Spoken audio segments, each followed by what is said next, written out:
Hello everyone, MarkystalVR here. This past week, Oculus Connect 2 happened, and I wanted to share my thoughts on some of the news that came out of the event.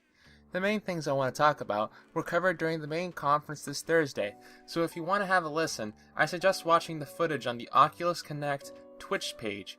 I'll try to put a link to it down below in the description, so definitely give it a look if you have the time. There was quite a bit of stuff announced during the event, but of importance to me were the announcement of the Oculus Ready PC program, Netflix, Minecraft, and the $99 price tag for the Gear VR. Let's get this rolling. The Oculus Ready PC program is a partnership between Oculus and various hardware partners to establish SKUs within their product lines with a certification that the device is ready for virtual reality under the guidelines set out by Oculus as the minimum requirements. This may not sound like much on the surface, as one might believe most of the people in the VR community, or that would be interested in an Oculus CV1, would be tech-savvy enough to know about specs to begin with. But I don't really think this is the case. Some of the most commonly asked questions by individuals in the VR community is whether or not my PC can handle the Oculus Rift, or what PC should I buy for VR. Specs alone can be useless to those kinds of people, as if they'd actually been knowledgeable enough to read the specs we provide to begin with, they probably would have come to a conclusion for themselves.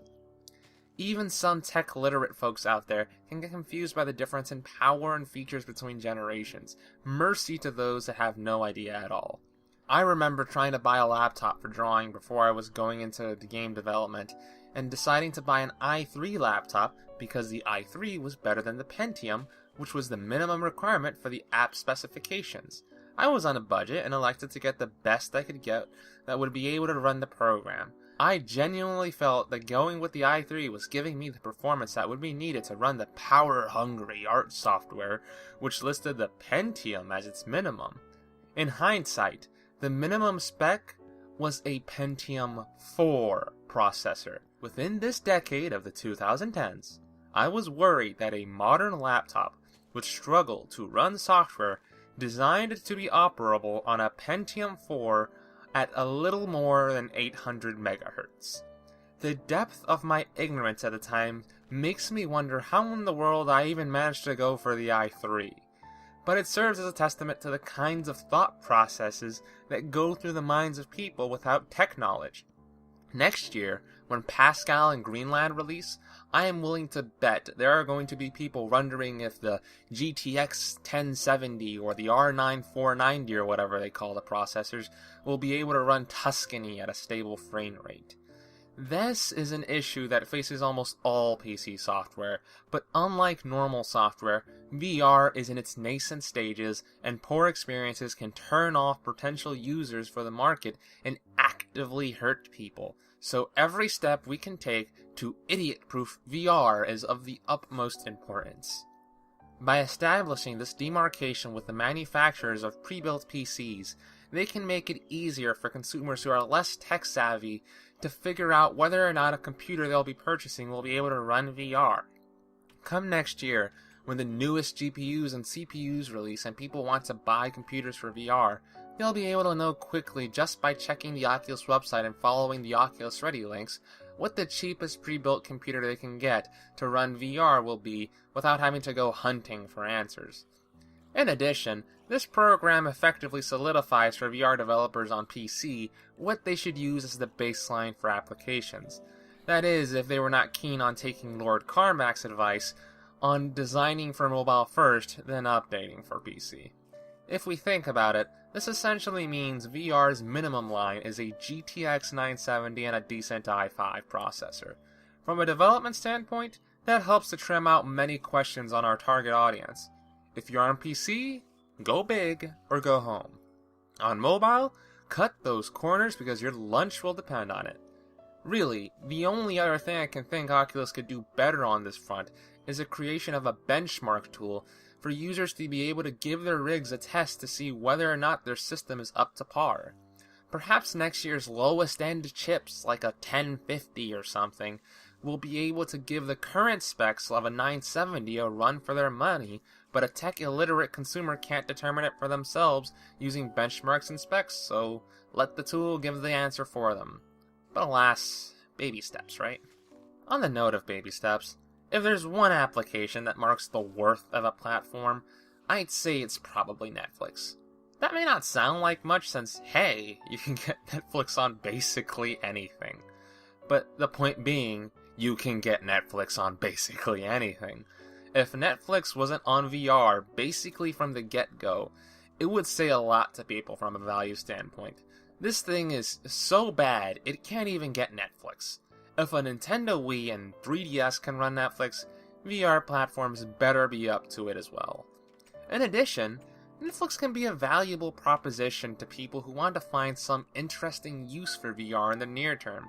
While it may not seem like the best way to watch a movie considering the lower resolutions of the displays we have right now, think of it this way. If you share a room and your mates or significant other are sensitive to light, you probably know the feeling of having to stop what you're doing and either go to another room or go to bed when night comes around and it's their time in the room. With VR, you'll be able to enjoy your movie in a slightly diminished quality without disturbing other people in the room. So long as your mates and lovers don't decide to take advantage of your unaware bodies, we should be fine. We'll really need that security considering the mother load of a game Oculus has scored. I'm relatively positive that Minecraft is not a game that needs introduction. If it does, you see that game being played in this video right now? There you have it, that's Minecraft. Minecraft is rather literally one of the biggest games ever made in history from a scale perspective and from a sales perspective. Its enduring popularity to this day, despite its years since release, is a testament to the masterwork that its design has been. Since the debut of the Oculus Rift, mods have been made to make it compatible with VR products, and thanks to some determination on John Carmack and Oculus's part, we can now expect to enjoy Minecraft officially with VR support come spring of next year, both on desktop and on the go. No need to mod, no need to go through complex settings, just dive in right from VR. From a content perspective, there is no better game for introducing VR to the masses than Minecraft right now. Gameplay-wise, it's simplistic enough that many of the youngest children can figure it out, making it easy enough to pick up and play for people new to gaming. Its range of activities are engaging enough to keep players occupied for hours on end, yet light enough that you can stop playing at almost any moment, making it great for people to steadily get used to playing in VR in incrementally larger sessions, since you have to understand a lot of people may struggle with VR initially due to either motion sickness or just not being used to the way of playing. Don't even get me started on the metaverse potential this thing will provide if it uses built-in microphones and multiplayer systems. That deserves a video on its own. From a performance side of things, its basic graphics aren't too taxing on modern hardware, and should run just fine on the Gear VR and even some weaker gaming PCs below the Oculus recommended guideline. By next year, a Gear VR model developed for a Galaxy S7 or a Note 6 should have no trouble dealing with the simulation, possibly improving the visual fidelity with improved display technology or even a 4K resolution. Lastly, there's the marketing standpoint. It's hard to find someone nowadays that hasn't either played or heard of Minecraft. It's a part of the popular culture, approaching even the realms of Nintendo and Disney's IPs in brand recognition. Having Minecraft in VR will serve as a gateway drug for many people into VR. It's a new way for people to experience the game they already love. People will be more open to trying out VR due to their familiarity with the Minecraft property, but this will only make the difference VR makes to Minecraft all the more obvious. I'll tell you, these blocks on the screen right now, they may seem small, but in VR you quickly realize how huge these things actually are. After all, they're essentially a meter cubed. About 8 of those blocks arranged in a 2x4 matrix is comparable to the size of a car. All those to scale models made in Minecraft worlds before will have a new light shed on them, letting us appreciate their scale all the more. Best of all, with the continued improvements of the Pocket Edition, and the addition to having John Carmack personally dealing with it, we should be able to share this experience by just bringing the headset and a compatible phone with us. That makes it nice and easy to help proliferate the experience to others. Which brings us to our final point, the Gear VR's price. The Gear VR has been out since last year in what they've called a Innovator Edition at the sterling price of $200 US. Thanks to that and the lack of any other company in the mobile VR space putting any dedication into their great VR headsets, not to mention the limitations of the mobile devices in terms of graphical and computational processing, it left me with very little interest in the future of mobile VR as a platform. I'd rather leave it up to the realm of augmented reality instead, and truth be told, I still think it is probably the best route to go from a mobile perspective. But in the near term, I've been slightly better convinced of VR's worth in the mobile space in this immediate future, due to what they announced on that day, that the newest Gear VR will feature a price tag of $99 and compatibility across the entire line of Galaxy smartphones released in 2015. VR at its current incarnation isn't some fancy high-tech neuroscience like the Nerve Gear. It's really more of an illusion, an exploit. It takes advantage of the way our brain processes reality to create an experience that is far better than it should have any right to be. Back in 2014, actually, Google basically made fun of its simplicity by showing you could take a couple of office supplies and build yourself an apparatus that achieves more or less the same VR experience Facebook had purchased the Oculus company for $2 billion for earlier in that year. It probably may have stayed a joke had it not shipped over 500,000 units. That's not joke numbers. That's the start of a new jump initiative, and to put some money into this numbers for Google.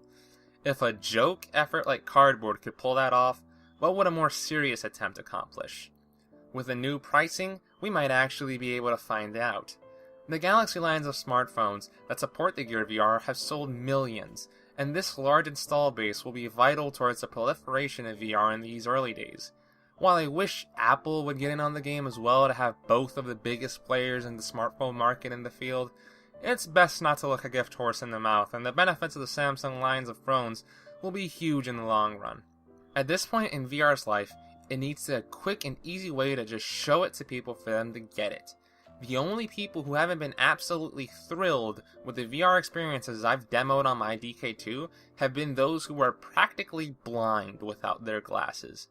This powerful ability to just click right away when it's experienced is one of the things that makes VR so powerful, but that power only works if you can get people to try it. You can't tell somebody on paper or via videos or advertisements what the VR experience is like. You have to use VR to know what it's like. And that makes it kind of tricky since, as it is right now, you kind of have to funnel people into a small little VR den if you want them to try out VR, and it's really not the optimal experience since they're going to be tethered to a computer and most likely in a small little corner not being able to move all that much. The Gear VR Innovator Edition has already shown that the current mobile VR experiences we have are more than powerful enough to elicit the same responses as the desktop equivalents, and the convenience of being able to just plop it on someone's head and let them have a go at it cannot be underrated. Within the new suite of software coming soon, the reduced weight, and the new price tag, the Gear VR is officially entering gift territory, and it's slotted itself right in the sweet spot of purchasing potential within the holiday season. One may still ask whether or not the Gear VR will be able to support any particularly engaging software for all the new buyers, but I'd argue it's already had its killer app from day one at this stage, only really lacking an engaging price point and marketing push. What's that killer app? What's the killer app? It's 180-degree and 360-degree video content. I already mentioned Netflix just before, and you're all already likely familiar with panoramic and 360-degree content like photos and videos, as I mentioned. So what content specifically am I talking about? It's porn. Call me blunt, but I'm not joking, it's porn. I've had a lot of people in my man cave try VR, male and female alike. The killer app was porn. Few people wanted to try the cyberspace demo again, or Don't Let Go, or Welcome to Oculus, but no less than 5 people have repeatedly come to my place to try VR porn again. And they additionally brought friends along with them. Porn, shameful as some of you may think it to be, is probably going to be the killer app to push VR into mobile. The only things stopping things right now are large file sizes and poor interfacing means. Good as Google Cardboard items may be for an introduction, they don't exactly give you a convenient means by which to manipulate the content unless you get a controller. The controller works for gamers, but it's a bit of a deal breaker for your more casual consumer. By comparison, the Gear VR's built-in touchpad works this out nicely.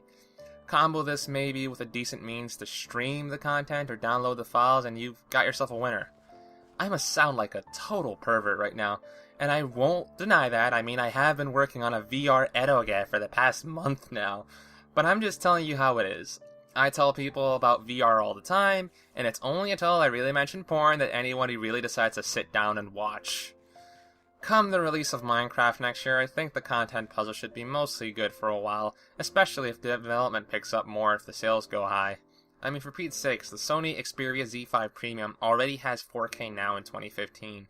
2016 should bring it no problem, and even without displaying the content natively at that resolution, the sheer pixel density should be a spectacle to behold. I'll be damned if I don't buy a Gear VR as soon as it becomes available for the phone, and get some VR going in bed. Good times await. VR has a long way to go before it reaches the Sword Art Online level we're all dreaming of.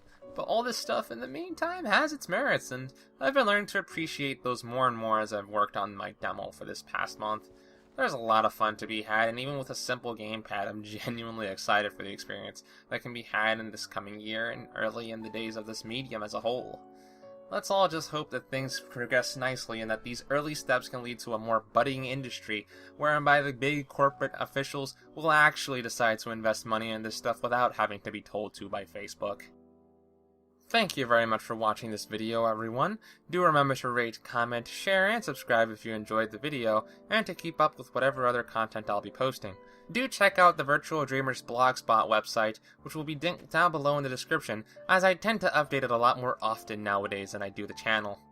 Thank you very much for watching. This has been Markystal, logging out.